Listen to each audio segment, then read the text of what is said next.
Umani ng matinding reaksyon ang pahayag ni Israeli Prime Minister Benjamin Netanyahu matapos nitong sambihin na nagpunta siya sa United Arab Emirates sa kasagsagan ng giyera laban sa Iran. Ayon sa tanggapan ni Netanyahu, nakipagkita umano ito kay UAE President Sheikh Mohammed bin Zayed at nagresulta ang pagpupulong sa isang historic breakthrough. Ngunit agad itong pinasinungalingan ng UAE Foreign Ministry na nagsabing walang katotohanan ang mga ulat hinggil sa lihim na pagbisita ni Netanyahu o ng kahit sinong Israeli military delegation sa kanilang bansa. Binigyan diin din ng UAE na ang relasyon nito sa Israel ay nakabatay sa opisyal at hayag na Abraham Accords at hindi sa mga lihim o di opisyal na kasunduan. Ang Abraham Accords ay mga kasunduang nilagdaan noong unang termino ni US President Donald Trump na nagbigay daan sa maayos na relasyon ng Israel sa ilang Arab countries kabilang ang UAE. Ayon naman sa mga ulat, sinabing naganap umano ang lihim na pagpupulong sa Al Ain, malapit sa border ng Oman at tumagal ng ilang oras. Lumalalim din ang issue dahil sa mga ulat na mas lumalapit ang ugnayan ng UAE at Israel sa larangan ng depensa at militar.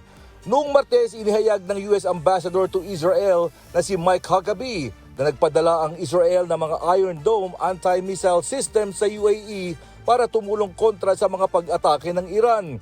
Ang Iron Dome ay isang advanced air defense system ng Israel na kayang humarang sa mga missile, rocket at drone attacks.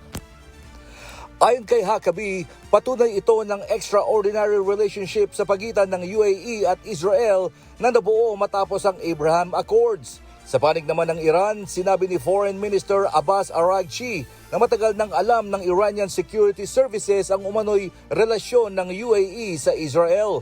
Tinawag din ni Araghchi na unforgivable o hindi mapatatawad ang anumang pakikipagtulungan laban sa Iran. Mas lalong tumindi ang tensyon matapos sa mga ulat na nagsagawa rin umano ang UAE ng mga pag-atake sa Iran, kabilang ang pag-target sa isang refinery sa Lavand Island noong Abril bagamat wala pa ring opisyal na kumpirmasyon dito ang Abu Dhabi. Samantala, iginit naman ng UAE na hindi nila hinangad ang giyera at nananatili silang pabor sa diplomasya. Ayon sa UAE Presidential Advisor na si Anwar Gargash, hindi may tatayo ang matatag na relasyon sa pagitan ng mga Arab nations at Iran kung patuloy ang sigalot at konfrontasyon sa rehiyon. Nananatili ang pangamba sa gitnang silangan sa kabila ng umiiral na ceasefire sa pagitan ng Iran at Estados Unidos.